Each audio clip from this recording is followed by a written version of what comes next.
Welcome back everybody to Joel the Nose. Thank you all for watching. And today's video, as you saw, is going to be about my top 3 favorite Gourmande fragrances. Gourmande fragrances are really having a moment. You see a lot of new releases, a lot of brands really kind of promoting this. I think it's something that was a little bit of a challenge for a while. I have to admit, personally, Gourmande fragrances were not necessarily my favorite, but I've really come to enjoy them and love them, and especially when I'm in the right mood. It's not something I necessarily wear every day, but when I feel like wearing a Gourmande fragrance, these are the ones that I reach to from my collection that I love, that give me a real sense of, just a real sense of uniqueness, a sense of personality, and a sense of when I want to feel different than, say, my typical smell or scent profile that I like. So let's get right into this. And I'm going to go in particular order of my favorites, 3, 2, 1. So I'm going to go number 3. This came out, I don't know, maybe a year and a half, maybe it's 2 years ago now. From Imaginary Authors, In Love with Everything. In Love with Everything. For those of you, again, one of the reasons I initially was attracted to this bottle or this fragrance is because you can see the design there. This is basically an ode to the 80s and the whole story behind Imaginary Authors. If you don't know this brand, every fragrance has a fictional story, but they write it like a book, like an author had written a true piece of literature, but it's all made up. So it's a fictional story, Imaginary Authors. And this one is about the 80s. It's about a girl roller skating and kind of in the wild times of Miami in the 80s, early 80s, Miami Vice era, drugs, cocaine, sex, parties, just craziness. I lived here during that time, I know it, even though I was young. So why do I like this? Well, first of all, I love a story. For me, fragrance is a combination of factors. Of course, most importantly, it's the smell, how I like it, how it works on my skin, but it's more than that. I like the story. Tell me a good story about your fragrance, your brand. That wraps me in. It gets me involved intellectually. So I'm involved emotionally, intellectually, and of course, physically with the smell. And I love this. So listen to the notes on this. Raspberry, citrus pulp, coconut palm, sugar, Madame Isaac Perrier, sandalwood, tropical, punch, and stardust. So they always list a number of, quote, mythical notes, just like the story is mythical.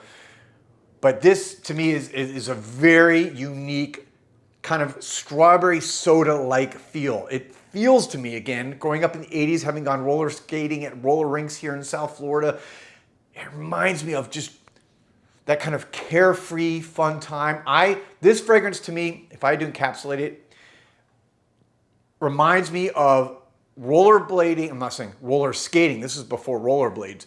Roller skating in a skating rink while you're waiting to have what they called couple skate. So maybe once an hour they would do couple skate, and you would, if you had the balls, if you had the confidence to go up and ask the girl that you really liked, and then you would couple skate around for one song, which was like a 80s, ballad love anthem, like Journey, like a song by Journey, one of these great songs. That's what this reminds me of. This is kind of 80s roller skating, innocence, pure first love in a bottle. So how do you like that description? To me, that's what this is. So when I put it on, it's very nostalgic for me. It takes me back to that time, and I really love it, okay?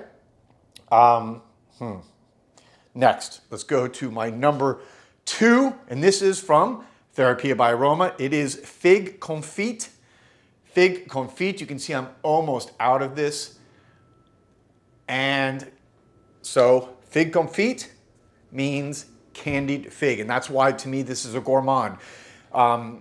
Irene, the perfumer and owner of Therapia by Aroma, also makes a fragrance, just a regular kind of fig, which I love. I love fig. You may have seen on some of my socials that I'm talking about. I'm working on actually my own fig fragrance right now that I may release as my 4th official release for my perfume brand. But this is what I call just a sweet, amazing. It's just, it feels like the ripe fruit, the ripe fig fruit. So, again, I like to give analogies of what this smells like. There is a tropical garden here in Miami that I go to almost every weekend called Fairchild Botanical Tropic Garden, or Tropic Botanical Garden. And it's one of the largest in the United States. And I walk around for hours, and it's kind of like my happy place. And they will have all kinds of natural tropical fruits and plants, and they have these fig trees, and you'll smell when the fruit is ripe, and it will drop to the ground, and you'll see it on the ground, and you open it up, and that ripe, sweet, overripe smell, that's what this reminds me of. It just, again, it transports me now, if I put this on or I smell it, to Fairchild. So I could be having a bad day, I could be having a stressful day, I could be upset about something. I smell this or I put this on my skin, and immediately it's like a time warp to Fairchild Garden, where I'm sitting there and I'm walking, and it's peaceful and it's quiet and it's meditative. That's what this fragrance does for me, besides the fact that it smells freaking awesome.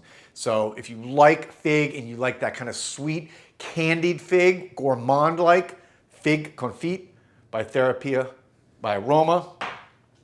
And last but not least, that was my number 2. I'm gonna go number 1. This has a little bit of an interesting story for me, and this is Italica from Casa Marati.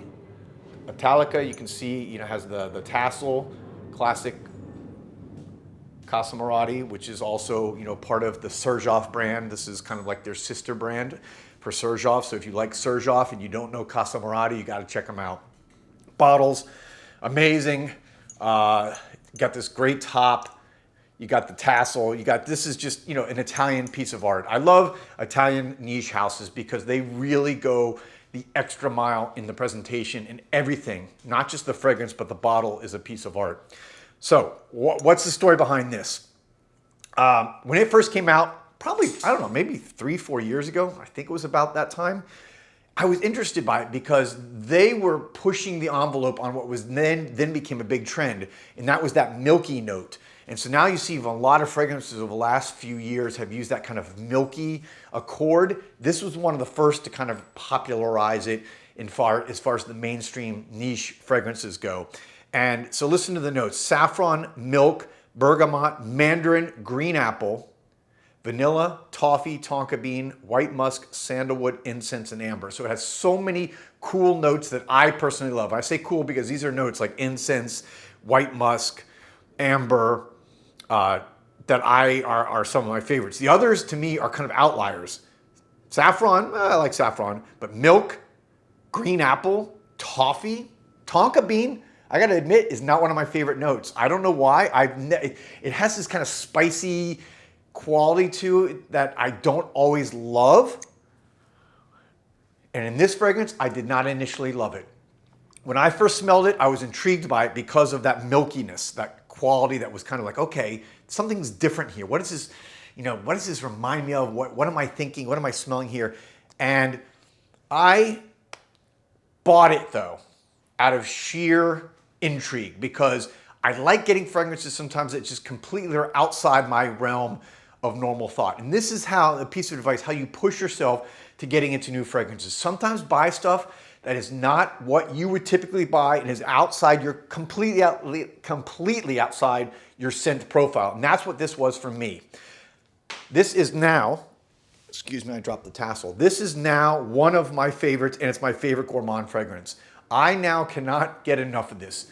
It was a gradual transformation, and this has now opened me up also to many more gourmand fragrances, which typically was not the scent profile that I enjoyed or liked. And now my mind has been completely opened up. This changed my thinking on gourmand fragrances, and I love wearing this now. I get so many compliments on it. A lot of women love it because it has that kind of gourmand, sweeter quality that I think attracts typically a female. But do not shy away from this, guys. If you like gourmand, or you're even thinking about it, or you've not thought about it, but you are open-minded to try a gourmand fragrance, Italica. Italica is one that I highly, highly recommend. Again, it went from being one of my least used and least liked fragrances in my collection to one of my favorites. So again, just keep an open mind, guys. Keep an open mind. My recommendation is, you follow, maybe reviewers like myself, people who you kind of, you assimilate or you like, or you feel like you have similar taste preferences. That's my recommendation. Look at some of those reviews for people that you kind of respect or trust, or again, have similar tastes. Look at some of the stuff they're trying or recommending, and good way to maybe expand your palette. If you like this video, please, I appreciate a like, a share, and of course, a follow if you have not followed my channel already. I really appreciate the support. I do it just for you guys because I love doing this, and I love bringing fragrances, especially niche fragrances that are not typically seen by most people. I like introducing those to you. I'll be back soon with another video. You know my rule, don't be a wimp, spray like a pimp, and have a great day. I'll see you guys soon. Peace.